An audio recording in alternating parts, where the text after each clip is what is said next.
Senator Hawley. Thank you very much, Mr. Chairman. Thanks for calling this important hearing. Thanks to our witnesses for being here. Mr. Stern, if I could just start with you.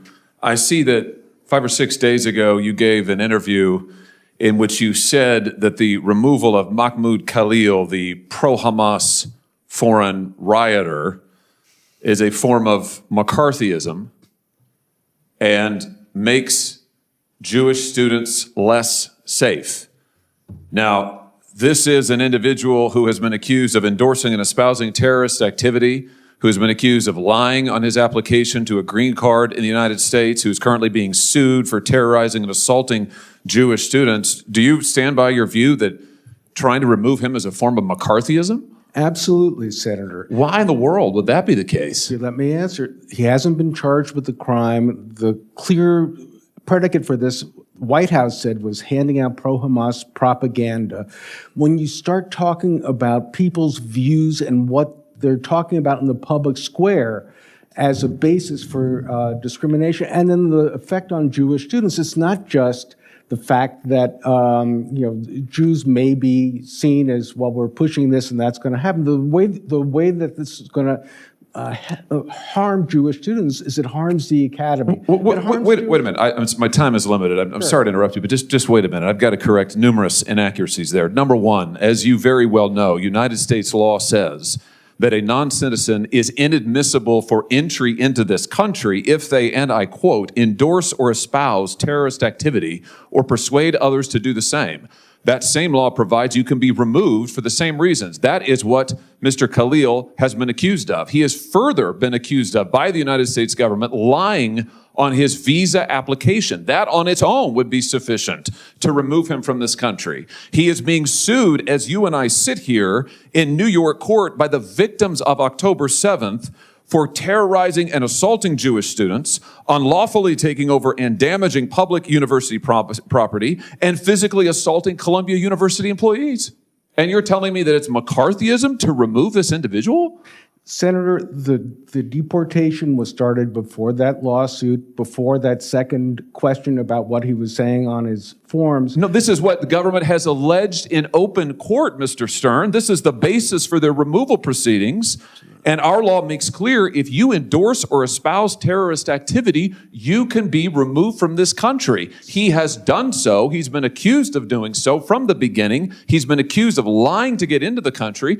I'm amazed that you're saying that this is McCarthyism. Senator, you weren't here when I quoted part of what Justice Brandeis was talking about the back at a case where there's some... A Senate hearing meant to discuss campus safety and anti-Semitism turned into a fiery clash. A senator confronted a witness over the removal of a pro-Hamas protester accused of endorsing terrorism. He was also accused of lying on a visa application. The exchange quickly escalated into a heated debate about free speech and deportation laws and anti-Semitism investigations on college campuses.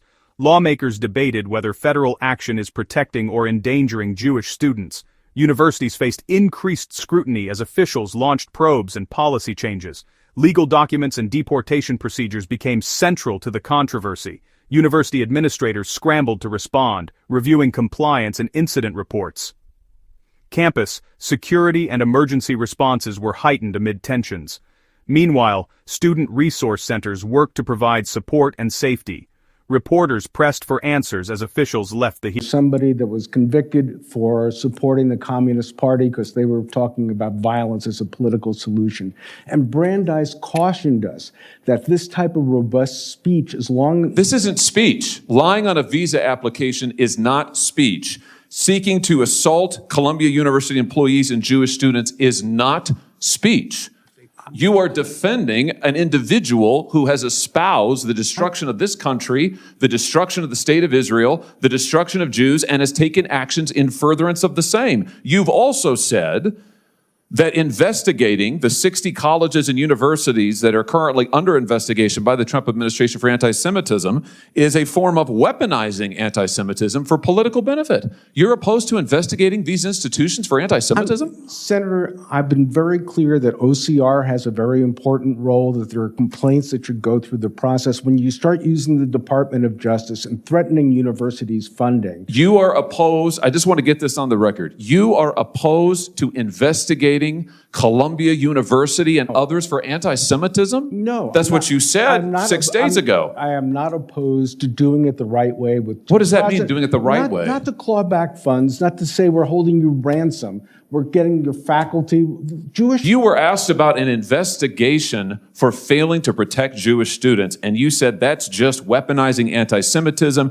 It makes students less safe. It is when the I think that's Department of crazy. Justice has a list of places they want to go to. The Senator Markey's question... Oh, I heard Senator Markey's questions. I heard his whole speech. I thought it was insane. I just want to say for the record, I thought it was totally insane. And I think your positions are similarly insane. I think the idea that we would bend over backwards to hug and kiss and make nice to a pro-Hamas rioter, because that's what Khalil is, and that we would say, we can't remove him, and that makes Jewish students less safe on our campuses? That's nuts. Senator, that's nuts. To Rabbi Saberstein's point, if you look at American history, the times where Jews were most vulnerable was during the Palmer raids in World War I, when there was political... Jews are vulnerable now on our campuses because of people like Khalil, and I want to say for the record, I'm glad he's gone, and I hope he never comes back. Senator Hickenlooper. Thank you, Mr. Chair. Thank you all for your time here and all your work. If you enjoy this breakdown, please don't forget to like, comment, and subscribe for more political breakdown. Thanks for watching.